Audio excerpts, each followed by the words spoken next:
Hello everyone, welcome to Dice Throne Talk. Today we talk about the Paladin from Season 1 Rerolled. Again, I both have the Rerolled version and the original version, but we're going to talk about the Rerolled version as that's the most up-to-date Paladin there is. Paladin, unfortunately, is one of the harder characters to roll for. About the only character you're going to find a harder roll for is the Huntress. Paladin, the reason why he's so difficult to roll for is because he doesn't have a basic attack. Instead, he has an interesting ability called Tithe. And Tithe is a passive ability which allows you to reroll one of your dice at any time for 1 CP per reroll. You may also draw a card at any time for 3 CP per card. So before we get into the board itself more so, we'll look over his leaflet and his bio and complexity. So his weapon of choice is a sword. Complexity is a 5. The Paladin's sword of righteousness strikes hard and true. Though faithful devotion, he is capable of celestial defense. The Paladin wades into battle, assured that the divine is with him and that victory is his sovereign right.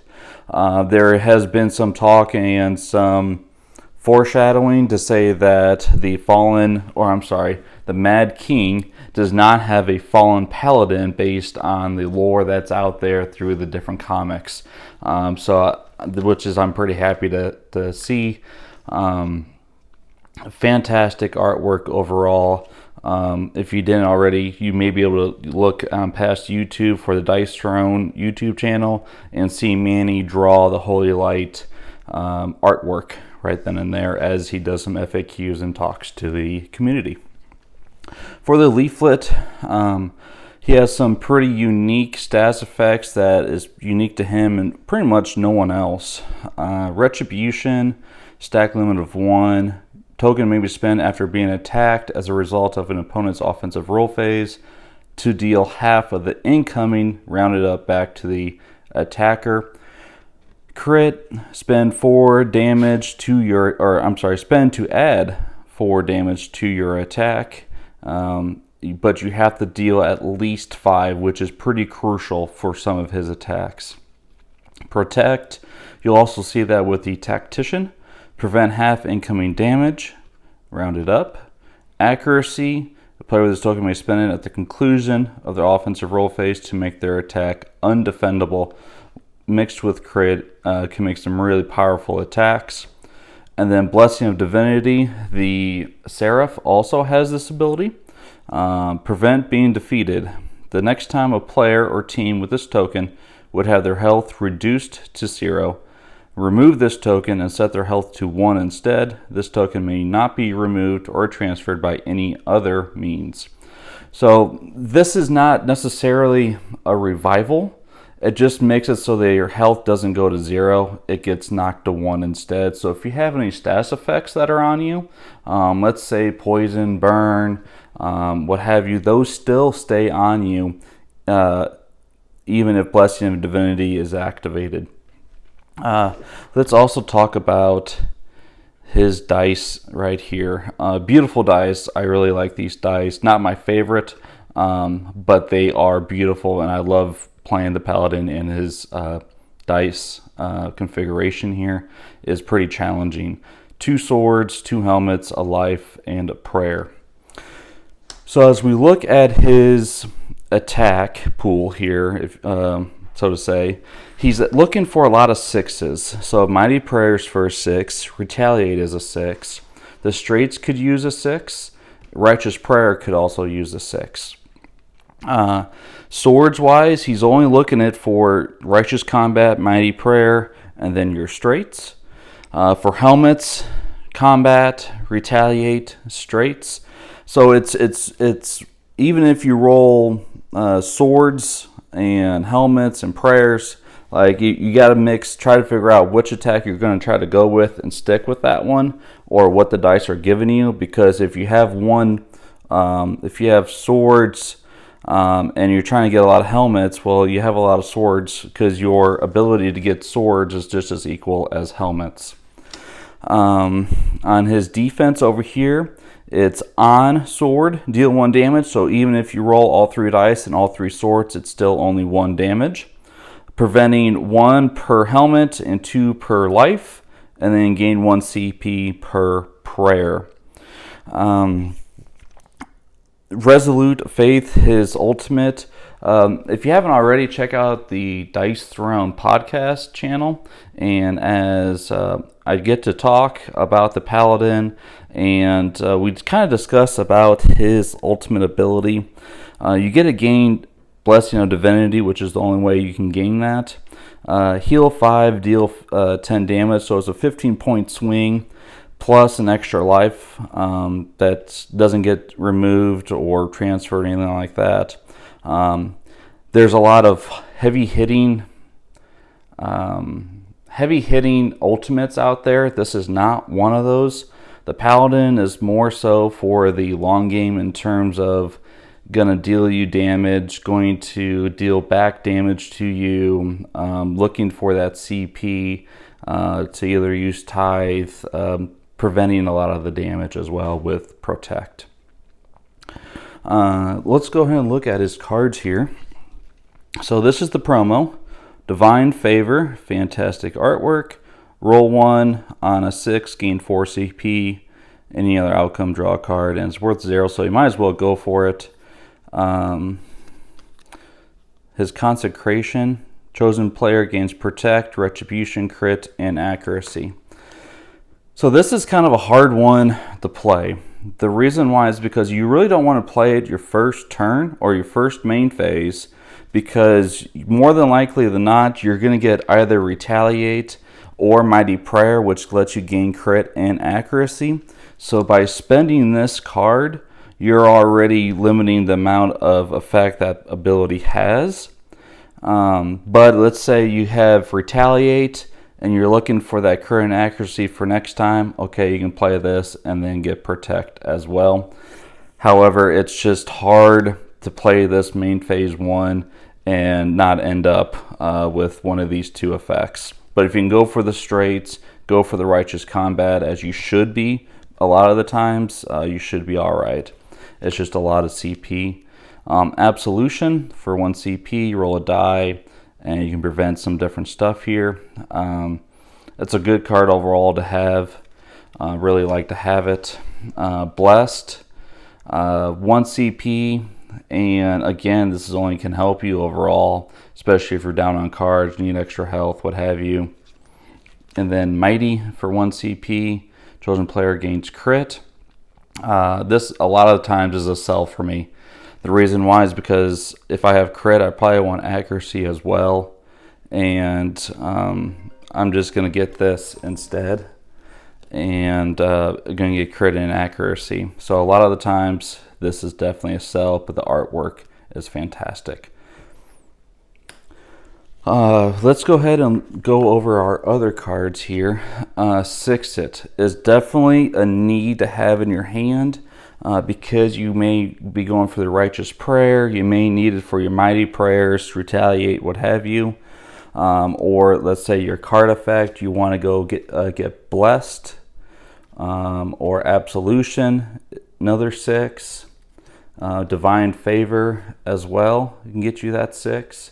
I'm sorry, you won't be able to do that because it's not during your roll phase. So, but the 6 overall is fantastic to have. Better D. This can be pretty good to have, especially if you only have your regular defense. If you roll a lot of swords, you may use this, but a lot of times what I roll is what I'm going to get and be happy with. Helping Hand is always good to have because you may need to mess with your opponent's die. Always good to have, especially for Dice Throne adventures. One more time,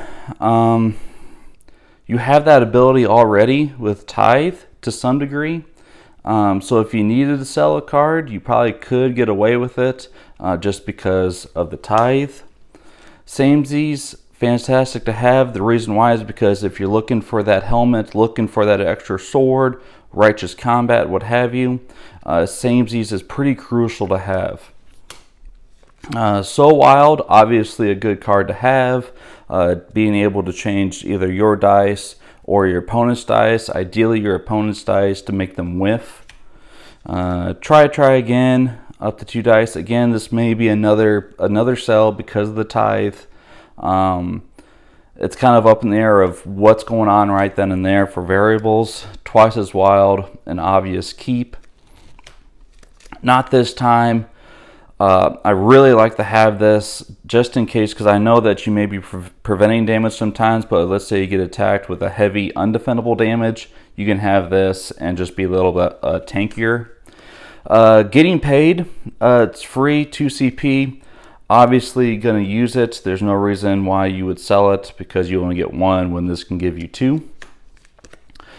Tip it, really needed in case you need that extra sword, heart, whatever it may be. Tip it is always a fantastic card. Bye-bye. It's good to have in case you get poisons, you get burns, what have you. There's no real way to get rid of status effects. You're not wanting status effects on you, negative ones at least. So bye-byes are good to have. Double up and triple up are obviously as needed. You may need to sell cards. You may need to use it if you have the extra CP. You probably should because there are ways to gain CP. So they're not bad to have. Get that out of here. Always a good one. Vegas, baby. Again, always use it. What status effects and transference? Again, if you're finding to have status effects on you, if you're going against Pyromancer, Cursed Pirate, maybe Holy Presence, something like that you need to get those status effects off you, go ahead and do that with those cards. For upgrades, so this is Tithe 2. This can be really good early on in the game. If you draw this card, I'm probably going to use it right away. The reason why is because a lot of the times you're going to be using that 6, gaining that extra CP, which is going to help you in the long run. So it's a hefty price, but if you use it right away, it's going to be to your benefit. If I get it late in the game, then I'm probably not. Define Defense, 2 and 3. You get to roll 1 extra die compared to the normal. It's going to be deal timed swords instead of on swords. Preventing. These are good overall. if I'm going to get the defense 3, I'm probably going to be using it. If I have the extra CP, that is a lot of CP to use on a defensive roll. That would be very dependent on, am I going to be dealing with a lot of defendable damage, undefendable damage, what have you. It's going to be really dependent early on, later on in the game, where I'm at to be able to spend this extra CP. Again, early on is going to be better. Holy Light. They have improved this. You get to roll 3 dice, which is really nice. You gain different abilities. So if you don't have anything, if you don't have that, you don't have this, you rolled your Holy Light, you could use the extra health. I'd probably go for it. It's a little bit more appealing to roll for it, I would suppose. Not something I'm going to go with, though, or try to get a lot of the times. Mighty Prayer 2. 4 undefendable, crit and accuracy. This is extremely powerful for Dice Throne Adventures. 4 undefendable, gain crit and accuracy for your next turn to make +4 damage and undefendable. Let's say you're able to get your straights or righteous combat. It's going to deal a lot of damage. And then your offensive stance, 2 undefendable, gain crit or accuracy. Again, it's very good in case you can't get that 3rd sword, which it happens quite a bit. This can be a good upgrade. Righteous Combat 3 and Righteous Combat 2. 5 damage and then 6 damage, and then same abilities here, and then Steadfast right here. They're good because the original one is only rolling 2 dice, so if you can roll that extra dice, they're good. Once again, expensive CP. However, you should be able to gain CP per Retaliate and upgraded Righteous Prayer. Righteous Prayer 2, gain crit and 2 CP, and then over here gain 4 CP. So you do have some heavy cost CP upgrades. However, you should be able to gain it at the same time. Holy Attack 2. It just adds 1 damage to each. It's not fantastic. If you need to sell it, I would definitely go ahead and do it. However, that extra damage over time can definitely help, especially for Dice Throne Adventures. And then Retaliate 2, you gain 4 CP and Requital. I find Requital can be pretty beneficial to have if you're just struggling to roll anything. Dealing that undefendable damage, again, for Dice Throne Adventures can be very beneficial. Healing, Retribution. This can be a very good upgrade, and only for 1 CP. So those are my different upgrades. And let's go ahead and try to roll for the Paladin. And I'm not going to upgrade anything. I'm not going to have any CP. I just want to let you see how difficult it can be to roll for the Paladin. So we're going to do about 10 different rolls here. I'm going to talk you through how I process it. Okay, so you have 2, 3, 5, 5, 5. Something like this, I would go for the Holy Light. I know it may be your first or second turn. However, you can still go above your health by 10 from your starting health. So, and 1 more. All right, so we're able to do Holy Light. So we would heal 4, and then roll 2 dice, and then we would gain 2 CP, and on the helmet gain Protect. I would honestly say that's a pretty strong first turn because you get to gain 4 on top of your max health. You gain Protect, so you can have any damage, and then you also gain 2 CP. So you could be sitting at 4 or 5 CP depending on whether you go first or second, or first during Dice Throne Adventures. That's a pretty strong move overall, and lets you, if you have Tithe, Defined Defense, Righteous Combat upgrades as well, you can use those. So really strong overall. Alrighty. So now we have 1, 2, 4, 5, 6. So now we really have a mix of everything. So remember how I said Requital would be very beneficial in this kind of situation, because now we have to decide, do we want to go for the Retaliate, Mighty Prayer with the 2 swords and the 6? Do we try to go for the Righteous Combat? If you're trying to go for damage, you may go for the Righteous Combat. If you're trying to gain some upgrades, let's say we don't have any upgrades, or I'm sorry, status effects, we may go for this Righteous Mighty Prayer. So let's go ahead and try to do that. And we get it. So on the second turn, we got our Mighty Prayer, 3 undefendable, crit, and accuracy. So let's say that we did have crit and accuracy. Now, for our next turn, if we're able to keep those effects, we want to go for a big attack here. So we want to go for either a straight or a Righteous Combat.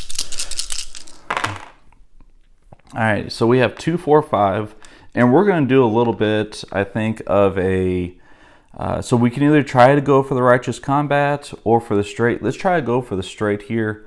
Or do you go for the Righteous Combat? A straight, we would need a 3. Out of these next 2 rolls, or 2 dice, next 2 rolls, we'd need a 3. Or do you go for Righteous Combat? Well, if you did that, out of these 2 dice, we're going to be looking for a sword. We have a 33% chance for a sword, along with another 33% chance for a helmet. So let's try to go for the Righteous Combat and see if that works in our favor. Okay, so we got the swords. Now we need the helmet. So we only have a 33% chance, and we did not get it, but we did get Mighty Prayer. So it's going to be 3 undefendable. We cannot add crit to it because it's not 5 or greater damage. All right, so now we'll try it again here. See if we can do it here. So we have a 2, 3, and a 5. Again, we already have Holy Light, but we're looking for a big attack here. We can try to go for Righteous Combat, and let's go ahead and try to go for it again. Again, we have pretty good chance of getting something that we need, and we did. So we have 2, 3, 4, and now we could either go for a sword, a 1, or 5. Now, if we get a 6, a 5, or a helmet, we're kind of out of luck here. All right, so we got a 5. So I'm actually rolling pretty well overall. That's a small straight, so heal 1 damage. Deal 6 plus 4 for the crit is 10. Spend the accuracy is undefendable. 10 undefendable, and then that goes away. And then what we may be doing is trying to set ourselves up again. So the Paladin, you're going to want to set yourself up, and next turn attack. Set yourself up, attack again. So let's say we have this right here, and we want to go for retaliate. Because we want to, oh, see, look at that. Just like that, we have retaliate, so we gain retribution, then gain 3 CP. It helps us for our dice modifiers if we're trying to make the other person whiff or have a not get their mini ultimate or anything else going on like that. So 1, 2, 2, 6. So I'm actually rolling extremely well right now, I'd have to say, because then we do 3 more undefendable and then gain crit and accuracy. Extremely important for Dice Throne Adventures. However, you will find that tiles, effects, what have you, will get these off. However, if you can keep on forcing it on continuously with the undefendable damage, it's going to be to your benefit. So we have 4, 5, 6. Again, what do we go for here? We have a mix of everything, and we don't have requital. We can definitely try to go for the righteous combat, but we're searching for 2 more swords, which they can be a little pesky. We want to try to go for something here. So let's try to go for a straight. So I'm actually going to re-roll these 3 dice. The reason why I'm going to go for that straight, a 3, a 6. Maybe I can get hearts. I got the 2. Okay, so at this point in time, I'm going to go for the Holy Light. I'm going to let the dice kind of determine what happens. So I heal 3, roll 2 dice for Holy Light. I get to draw a card and then gain 2 more CP. I can then use that CP again to help other dice rolls, tithe, or modify the opponent's dice. So like this, we're 1 away from righteous combat. Let's go ahead and try to go for it. And we did. So once again, boom, right there. This is normally not that easy to do for Paladin. Usually I have a horrible time rolling for him. But I still love him. And like this, whoops, that was a 3, 3, and a 2. So Holy Light once again, gain crit and gain protect. So we'll roll 1 more time here. As you can see, I'm not really concerned about keeping a 6 or not overall. Or like with Barbarian, if I have 1 6, I'm going to roll the other dice. Not the same for here. If you have 1 6, that's really good enough. Now, if you first roll 3 6s, you have a dice modifiers that help you out, or a lot of CP with tithe. You may try to go for righteous prayer or resolute faith. However, with 1 6, I'm pretty set there. And go from here. So I have 1, 2, 4, 5, 6. Let's say I have, let's see if we can go for a straight. Just to see, we did roll a 3, 6. So we heal 2, add 4 from the 8 damage is 12 damage. Make it undefendable because of the accuracy. Boom. So he can hit hard. Michaela enjoys playing the Shadow Thief, and I enjoy playing the Paladin. So we've had a lot of matchups between the two. She hates it when I play the Paladin against the Shadow Thief because I can get the Mighty Prayer for undefendable damage, and then I get the crit and accuracy, and then I go for a straighter righteous combat, and then make it undefendable big damage, and then she can't roll her shadow defense. And that's keeping her from going into shadows, which is what the Shadow Thief wants to do, wants to roll a lot of dice for his defense. So if you're finding you're going against a person, let's say the Pyromancer. Pyromancer actually loves rolling defense because she's just going to hit for more damage. But if you're keeping the Pyromancer from rolling that, or let's say the Pirate, Cursed Pirate, or the Moon Elf from having damage, those heroes that are looking to roll their defense, you're keeping them from doing that. At the same time, dealing damage because of Retribution, having damage because of Protect, using cards to your benefit, this can really be a strong character. At the same time, though, you may have to get used to the dice rolls and dice modifiers and saving 1 or 2 CP at all times for your tithe. Just be mindful of that. But you will be able to get CP back because of his different abilities. Overall, I absolutely love the Paladin. He is probably my favorite character overall. He's always my go-to on our 4-player campaign. He is the person I chose first out of our different campaigns. He's just a fantastic character, and I really enjoy playing him. So that is the Paladin. I hope you enjoy it, and stay tuned for our next Dice Throne talk when we talk about another Dice Throne Rerolled character. We'll see you next time.